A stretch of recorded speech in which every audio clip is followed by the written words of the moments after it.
నేను ప్రేమించువారినందరినీ గద్దించి శిక్షించుచున్నాను. దేవుడు తన సేవకుల్లో అతి ప్రధానులైన వాళ్లను ఎన్నుకుని శ్రమల్లో అతి ప్రధానమైన వాటిని ఎంచి వారి మీదికి పంపిస్తాడు. దేవుని నుండి ఎక్కువ కృప పొందినవాళ్లు ఆయన ద్వారా వచ్చే ఎక్కువ కష్టాలను భరించగలిగి ఉంటారు. శ్రమలు విశ్వాసిని ఏ కారణమూ లేకుండా అంటవు. వాటిని కేవలం దేవుడే అతని కోసం నిర్దేశించి పంపించాడు. దేవుడు వ్యర్థంగా తన విల్లును ఎక్కుపెట్టడు. ఆయన వదిలిన ప్రతి బాణము ఒక ప్రత్యేకమైన ప్రయోజనాన్ని సాధిస్తుంది.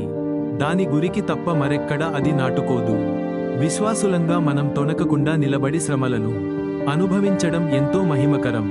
నా కంట నీరు లేకుంటే దేవుడు నన్ను ఓదార్చడమెలా? నా బ్రతుక్కి అలసటే లేకుంటే ఆయనిచ్చే విశ్రాంతితో నాకేం పని? సమాధులు నా కళ్ళెదుట లేకుంటే బ్రతుకంతా ఒక భావం లేని స్వప్నమే గదా. నా కన్నీళ్లు, నా అలసట, నా సమాధులు అన్నీ ఆయన దీవెనల వాహనాలు.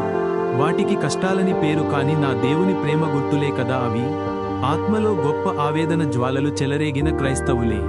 దేవుని బడిలో ఎక్కువ నేర్చుకున్న విద్యార్థులు.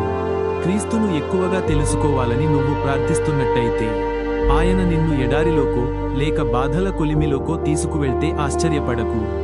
దేవా, సిలువను నా నుండి తీసేయడం ద్వారా నన్ను శిక్షించకు. నేను నీ చిత్తానికి లోబడేలా చేసి నీ సిలువను ప్రేమించేలా ప్రేరేపించి నన్ను ఆదరించు.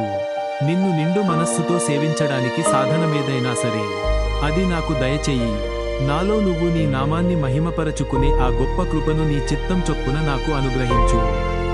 లైక్, షేర్ మరియు సబ్స్క్రైబ్.